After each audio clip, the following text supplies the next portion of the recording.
Hello.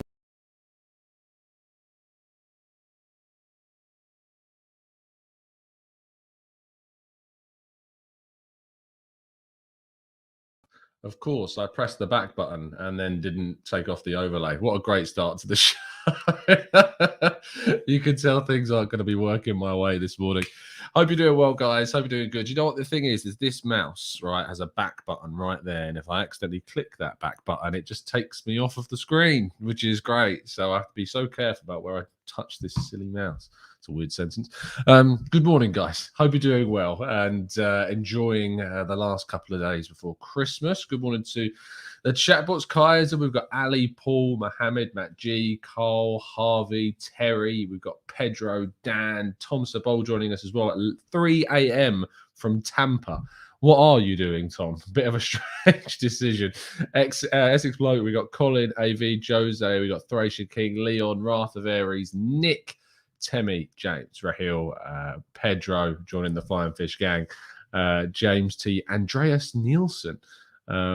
Fantastic stuff. Marcus, John, so many more as well. Thank you so much, guys, as always. And Josh, happy birthday, mate. Hope you have a fantastic day as well. Everyone wish Josh in the chat box huge congratulations on his birthday. Let's kick on, though, with, as always, we start off with telling you to go and subscribe to The Arsenal Way. If you haven't done so already, make sure that you do. We'll be doing a show at 9:30 a.m. as always on the Arsenal agenda, Monday to Friday. I'll be joined by guests to be chatting about all the latest Arsenal news and getting some more questions from you guys. So if you're not done when you finish today's show, make sure you tune in over there as well. But our first story, of course, is to react to Arsenal getting Liverpool in the semi-final of the Carabao Cup, which will take place in mid-January. It is at the moment set to still be 2 legs. However, that could change. There was suggestions that the Carabao Cup will take place across just 1 leg in the semi-final, in which case Arsenal's home draw against Liverpool would be a positive, because it would indeed mean that we have to be at home, which is always good. Going to Anfield, we know, is not our most successful ground, although we did win the last time we went there in the League Cup. If you remember, we won on penalties, I believe it was. Ainsley Maitland-Niles famously scoring that very nonchalant strike. But I think this is probably the better draw that we could have got because of the AFCON Cup of Nations. Sadio Mane, Mohamed Salah, Naby Keita will all be at the AFCON as long as it goes ahead, of course. And so therefore, we hopefully will not have to worry about them using those players. We'll have to contend with your Minaminos, your Origis, your Jotas, your Bobby Firminos, but they won't have 2 or 3 of their most used players this season, which is a massive positive. We will, of course, be without Thomas Partey, who has been called up to the Ghanaian national team officially now. Aubameyang, El Neni, and Nicolas Pepe also not going to be available. But hopefully, fingers crossed, we can progress through to the final. All I would say is that if Chelsea can't beat Spurs in the semi, it is going to be a nail-biting final to try and stop Spurs from winning a trophy. And we don't want to be the ones that enable them to win a trophy, which would be very frustrating. But hopefully we can get to the final. And it would be a great competition for us to win and use as a bit of a springboard to propel us towards the top 4 by the end of the year.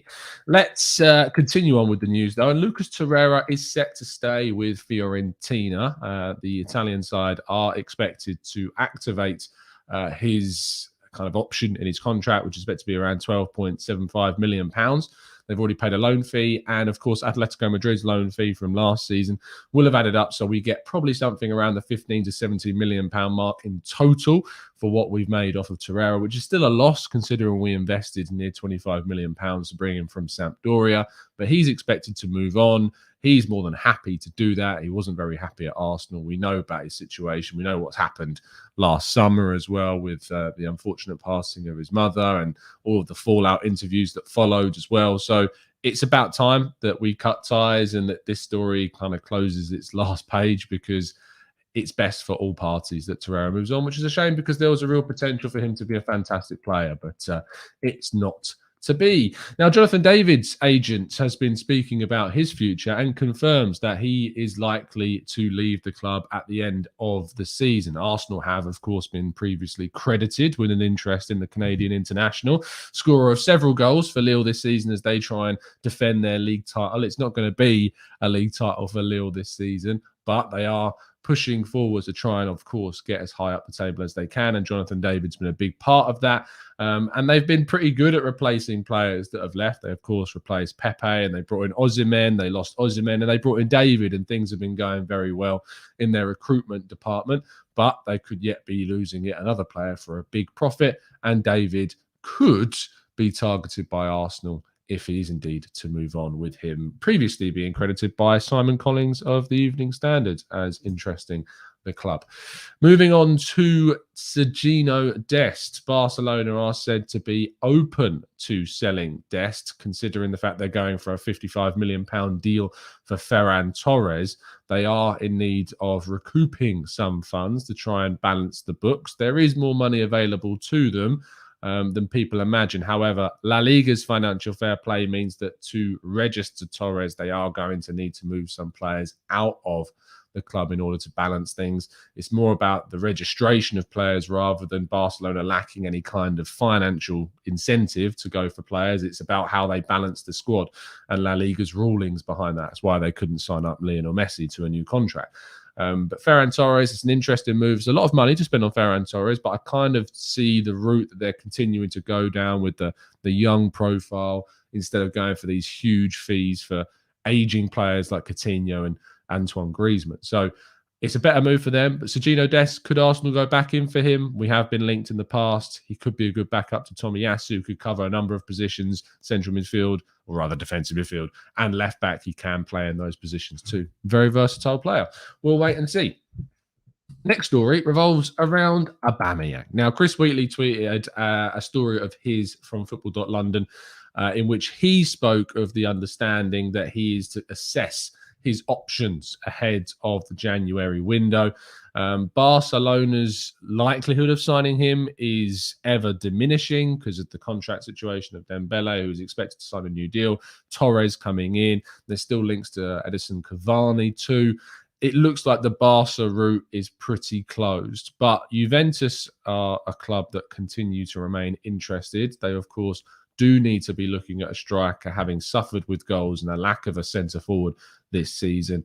There's had to be offers from Spain and also from Italy for the player. Whether or not any kind of move materialises, we will have to wait and see. And the African Cup of Nations existence during the January window is only going to complicate matters further. But he is said to be considering his options ahead of a possible January move. What that will end up being, we will have to wait and see. And lastly, our final story is that Mattias Svanberg of Bologna, Bologna, of course, the club that we signed Takehiro Tomiyasu from, is said to also be interesting Arsenal. Swedish international, central midfielder, early 20s, does fit that kind of profile that we've been expecting for Edu and Arteta to be targeting. Highly rated player, and certainly one to be watching out for on the international stage with Sweden. Was breaking into the Swedish national side in midfield at the Euros. Unfortunately, he did test positive at the beginning of the tournament, so he wasn't able to be in the squad for the start, but was expected to play a fairly decent part in that, and he has continued his fine form into this season. There are plenty of teams higher up in the Italian league that are interested. I mean, I'm aware that clubs like Juventus have certainly been tracking Mattias Svanberg's development, and Arsenal are now said to be another team that are looking to sign the midfielder. If we went out and signed him, I would be very happy with that. He would certainly provide Arsenal with plenty of quality in the middle of the park. And as I say, he's age profile where he's going to develop and improve continually. He's kind of can play as the deep line playmaker, can play in a deeper position in midfield, but can also play in kind of an 8 role if you wanted him to. He's got that versatility to his game. So I'm looking forward, if Arsenal do end up signing him, what he could do for Arsenal. Yes, he does look a little bit like Ødegaard, doesn't he? He's got that kind of, I suppose it's the Scandinavian roots perhaps that they both share, Norway and Sweden. So, but yeah, there is there is a very similar kind of facial structure to both of them. So there you go. Maybe a long distant relative from the past somehow. Anyway, that does complete the news, which means we'll be moving on to your questions in the chat box. So if you indeed do have something that you'd like to ask, throw it into the chat box and we'll be going through as many of them as possible in the next 10 to 15 minutes.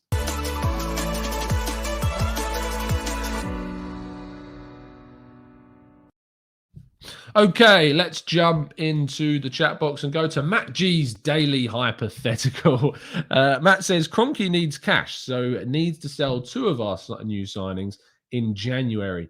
You have to decide which 2 we sell out of Ramsdale, Tomiyasu, White, Erdegaard, or Tavares, or Lokonga, of course, as well. Who am I selling? I suppose you would say Tavares because you've already got Tierney. And Manchester City's interest, maybe you could get a good fee for him. And the other one, I suppose you'd have to say White because we've got Saliba coming back next season. So probably White and Tavares make the most sense considering the options that we'll be having to cover both of them. So there you go. I hope that answers your question.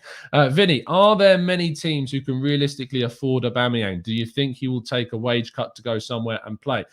It's impossible, Vinny, for me to say whether or not he would take a wage cut. I don't know. Possibly. He's earned a lot of money in his time at Arsenal, and so maybe would be willing to take that cut to move on and play regularly in the latter stages of his career. He enjoys playing. He wants to play. He doesn't want to sit on the bench. He's not that type of player. So I imagine that he probably maybe would be willing to go somewhere on slightly less of a fee. But there are lots of teams out there that do pay big wages to players. Juventus have in the past to Ronaldo, as we know, and maybe they would be willing to do it again with Aubameyang. But it's going to be a waiting game on where he goes and if he goes. It's going to be a very, very intriguing story that has a huge impact on Arsenal's striking situation and whether or not they need to sign 1 player or 2 players, whether they can let Nketiah leave in January, whether or not they can let Balogun leave on loan. It could get messy very quickly, and Edu is going to need to be completely on the ball with all of the decisions to get it right and not derail Arsenal's hope of pushing for the top 4 towards the end of the season. Carl says, Tom, where do these stories originate? Is there a Tommaso Cantillo podcast over in Serie A? Look, stories originate from agents, from clubs, from the players themselves. People have contacts. People, know individuals, and those individuals and contacts will release some information about players for a number of reasons. But people have friends very close that are inside the club that they can ask about kind of the tracking of certain players. That's where these stories come from and do originate from. To get the full picture, it's very difficult because clubs, in particular the clubs, don't want the information getting out. They don't like other clubs know that they're interested in the player or that they're going after a player. But information does usually very quickly get out through the medium of agents and other individuals as well. Stephen says, I still think we need some quality experienced players to complement the youth. Do you agree? It's a question, Stephen, that I continue to battle with because the senior players, ironically, have been the ones that have let us down so far. Partey has not looked good. Aubameyang, we already know about. Lacazette is doing better. Granit Xhaka, we know, can be indifferent and divisive, but has also been okay since returning from injury. So it's difficult because I want to bring in players that are going to be quality. Yes, I think there is a lot of value in bringing in an experienced player, especially in maybe defence on the cheap in the summer to really kind of guide those young kids. But it's not about bringing in experience for the sake of experience. Quality is the most important thing. But it's one that I wouldn't discount bringing in some experience because we do look very young and maybe will need some experience into the team. Tom, who, as I say, joins us at 3 a.m. Madness. What veteran goalkeeper do you see us going for Leno when he leaves, and why is it Ben Foster? I don't think it'll be Ben Foster. I don't know if it'll be an experienced goalkeeper. It's impossible to know who we'd go for. We've been linked to a number of players in the past, like Andre Onana, but he looks like he's going to be going to Inter Milan. Alex Runarsson will return in the summer. Will they risk what he's been doing? I hear from Manu that he's been doing quite well in Belgium. He's just recently got into the starting 11 of I think is it Leuven that he's playing for. But we know that he's probably not good enough to be Arsenal's backup. and we'll probably look to sell him as soon as possible. So do you go down the experienced homegrown route of an Alex McCarthy, a Fraser Forster, a Sam Johnston? Do you go down that route, or do you look to bring in someone that could compete with Aaron Ramsdale and push him? Because you don't want Aaron Ramsdale getting comfortable. But what we can expect is Leno is likely going to move on either in January or the summer. We'll have to wait and see. Essex Bloke said, it's a question, but if Arteta becomes too blinkered on youth and ignores experience, could he fall into the same trap as Wenger, who spent years developing quick ball players and ignored strength? Of course, the possibility is always there. What I would say is that at the start of his tenure, people complained that he was too blinkered away from the youth and was too blinkered on signing the likes of Cedric and Marie and Willian. Whereas actually now this switch has improved things. But you always need to find a balance. Balance is always going to be key in squad building. I'm sure, and well, rather I hope that he knows that. And so fingers crossed we won't have to deal with an imbalanced and weakened squads if we don't add the necessary quality that we need. Temi says we need to steal in our midfield, or we need steel, as in industriousness and strength and vigour in our midfield in January. Which defensive midfielder do you have in mind? Look, Arsenal's ability to sign in January, as we know, is unknown. We don't know if they're going to be able to spend lots of money. We don't know who they can go for. January presents a very difficult situation because clubs don't want to lose players. The players that you can get typically tend to be the ones on the outskirts, and those players have a questionable quality because why are they not playing in the first team? There are clubs you can go to, usually the elite clubs that have players on the fringes that are still very decent, that aren't getting enough minutes. You look at Bayern Munich, Mark Roca, Tolisso, these kind of players that could add some steel and quality to your midfield. Jeffrey Kondogbia at Atletico Madrid, possibly, as well as another one. So there are options out there. It's whether or not Arsenal are able to get them out of their clubs, and yet whether or not the players that they sign can bring you enough quality. If not that, then we're going to be able to look to make kind of a huge fee, a huge bid on a player that maybe wouldn't cost you as much in the summer, and maybe the club will take that into account. Let's scroll down a bit further. Aditya says, do you think if Arsenal are not able to sign Vlahovic for 80 million, they should go for David or Nunez for around 40 to 50? Both of them are tearing up in their leagues, but will slowly adapt. If you can't get your plan A, you go to your plan B. You don't just stop and not go for anyone else. Do I think it should be a Jonathan David or a Darwin Nunez? I'm less certain about Nunez because obviously he's playing for Benfica in the Portuguese league, and I didn't really like too much of what I saw against him when he played against Arsenal, but that was only one game. I've not watched too much of him since, so I can't comment. Jonathan David is looking to be a great talent and certainly someone that has the potential to be a very, very, very good striker. Whether or not that fulfills that potential is still, again, it would be a risk if we signed him. Or you can go for your Calvert-Lewins of this world or your Yusuf Enesris of this world that are in their mid-20s and would give you more assurance about what they could provide. Or you can go down the Alexander Isak route, which is, again, another talent, but showing a hell of a lot of potential and quality at still a very young age. I would think that Arsenal have many plans of many players on their books and have a list of players they want to sign in certain positions, and they will go down that list if they can't sign their initial plans. Dan says, question, do you think Arsenal's opportunity for top four will meet the owner's expectation to spend money? I feel like this could be our opportunity to skip a few years and kickstart a new generation. Again, the club has always been open to spending its own money, it seems, especially in the last couple of years. We've seen significant investment in both summer windows and, of course, in the January window too. So I have confidence that if there's a move that the club wants to make, that it would be able to. But to expect the ownership to invest their own money, it's just not going to happen. That's not the way the club operates. But the club does have money to spend. And so they could spend money in January. We'll have to wait and see whether or not they do. But I agree with you, Dan. It's an opportunity to kickstart a project. You say a project, I hate using that word, but you know, I get what you mean. It's an opportunity to kickstart that kind of next step, maybe slightly earlier than they were expecting, if we can get into the top four, which would be a brilliant, brilliant achievement. Let's scroll down and go to who is Svanberg most similar to? Oh, that's a good question. His style is, and bear in mind this is coming from a secondary and ever so slightly primary from looking into him a bit. Central midfielder, number 8, that can also play as number 6. He's not slight, hasn't got a low centre of gravity. He's fairly tall. Mattias Svanberg. Who is he most like? I hate these questions because I like judging players on their own merit, but I don't want to say Xhaka. I don't want to say it's like Xhaka, even though he can play that similar role, but he can be more offensive than Xhaka. He can be more direct with his passing than Xhaka. Maybe like a Koke, Atletico Madrid, but slightly taller frame than Koke. Yeah, I'll probably land around there. But he wouldn't really play in a wide position. I don't know if he could, but maybe Koke when he plays in central midfield, that type of player.